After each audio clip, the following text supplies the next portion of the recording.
Exact poles అవుతాయి అంటారా? అవకాశాలు.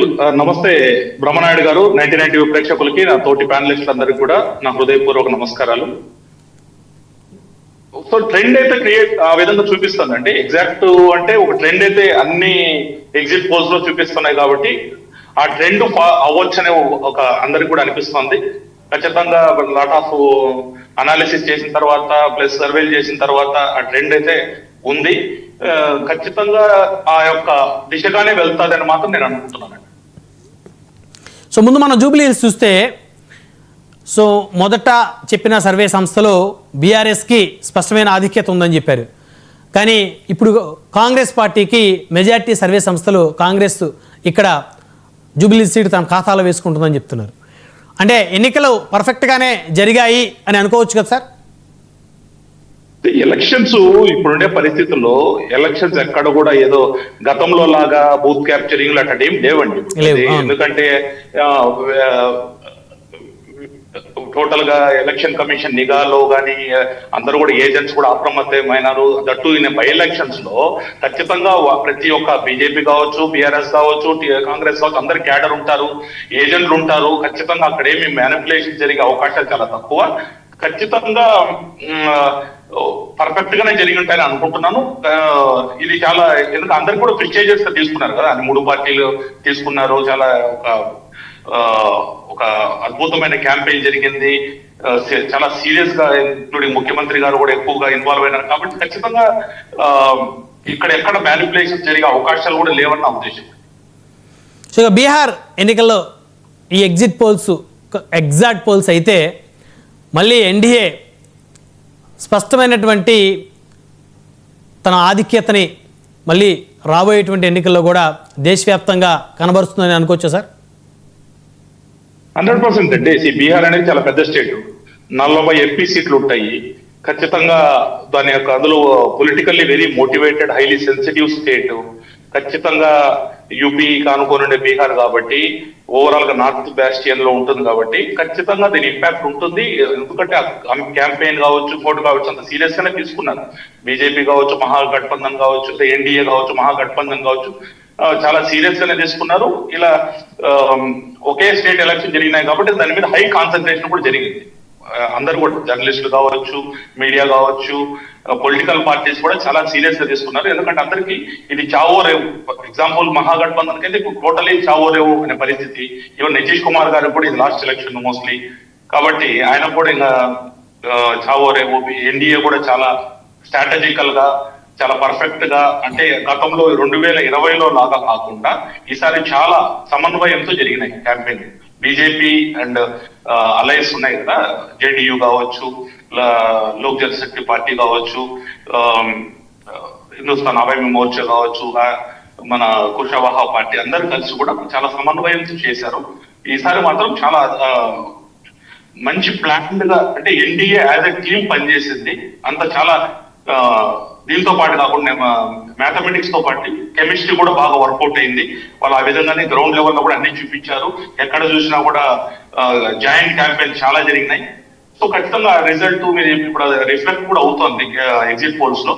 ఖచ్చితంగా ఎందుకంటే వాట్ ఎవర్ ఒక పోల్ స్ట్రాటజీ చాలా పర్ఫెక్ట్ గా ఉంది కాబట్టి there is a chance of NDA coming to power in Bihar. So Modi mania కనబడుతుందని అనుకోవచ్చు కదా సార్ దేశవ్యాప్తంగా మళ్ళీ? అంతే కదా. మనం చూసాము 2024లో ఎప్పుడైతే 240కి వచ్చారో అందరూ కూడా, ప్రతిపక్షాలు కావచ్చు, అందరూ కూడా అయిపోయింది మోదీ గారికి, ఇది జరిగిపోయింది, ఆయన యొక్క గ్రాఫ్ తగ్గిపోయింది, ఆయన కరిష్మా తగ్గిపోయింది అన్నారు కదా. అది ఎందుకు జరిగింది అందరికి తెలుసు. దాని I don't want to go into all those details. So దాని తర్వాత బీజేపీ చాలా కోర్స్ కరెక్షన్ చేసుకుంది. ఎక్కడైతే ఉన్నాయో వాళ్ళకు దాన్ని సిగ్నిఫికెంట్. తర్వాత కాన్సిక్యూటివ్ గా హర్యానాలో 5 ఎంపీ సీట్లు వచ్చాయి గతంలో. 5 ఇద్దరికి, కాంగ్రెస్ 5, వీళ్ళకి. అట్లాంటిది హర్యానా రిటైన్ చేసుకుంది BJP. After 10 years of anti incumbency కూడా ప్రో ఇన్కంబెన్సీతో కన్వర్ట్ చేసుకొని, ముఖ్యమంత్రిని మార్చడం ఇవన్నీ చేసుకొని, కోర్స్ కరెక్షన్ చేసుకొని వాళ్ళు they good retain the power. Similarly next తీసుకున్న మహారాష్ట్రలో 31 సీట్లు, ఆల్మోస్ట్ 31 సీట్లు వచ్చాయి 48లో ఎవరికి, అపోజిషన్ పార్టీస్ కి, యూపీఏకి. అట్లాంటిది కూడా 31, 17 వచ్చాయి. అలాంటిది కూడా బీజేపీ మళ్ళా చాలా బంపర్ మెజార్టీతో 130 సీట్లతోటి టోటల్ గా 230 పైన వచ్చాయి ఎన్డీఏకి.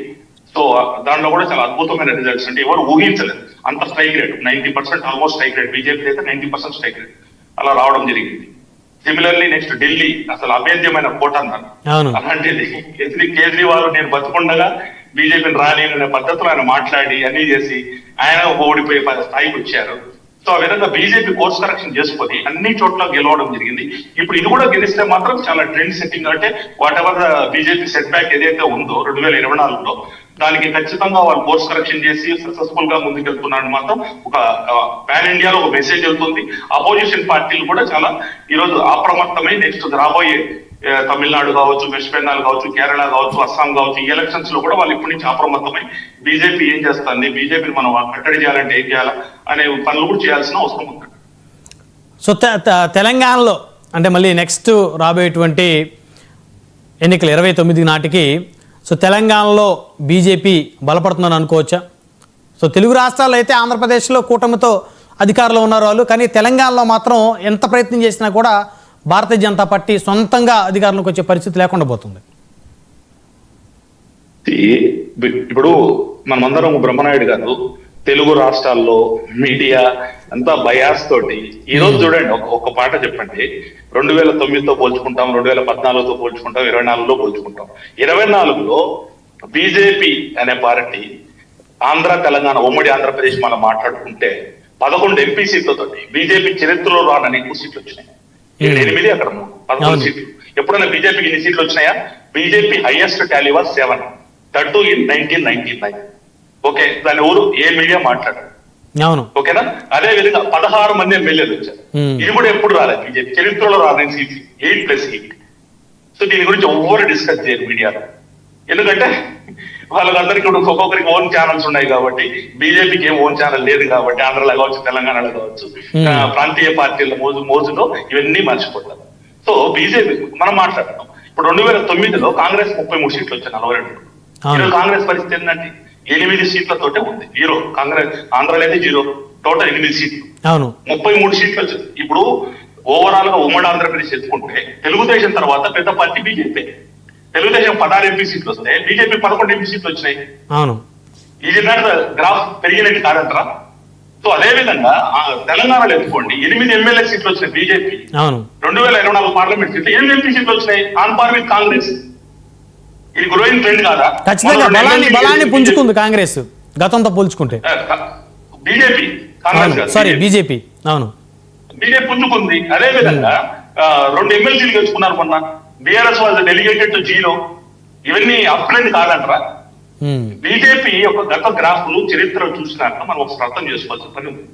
బీజేపీ అనేది ఒక ఒప్పెనలాగా బిల్డ్ అవుతా వస్తుంది, మీరు కానీ కన్స్ట్రక్టివ్ గా వెళ్తా ఉంటుంది. ఏదో బీజేపీని రైట్ ఆఫ్ చేయడము, తెలంగాణలో కూడా రైట్ ఆఫ్ చేశారు కదా 8 ఎమ్మెల్యేలు వచ్చినప్పుడు, మరి 8 ఎంపీ సీట్లు వచ్చినాయి. BRS was 0. Ruling party car 16 అనే పార్టీ ఇలా 0కు వచ్చింది కదా మొన్న. ప్రజలు కూడా 2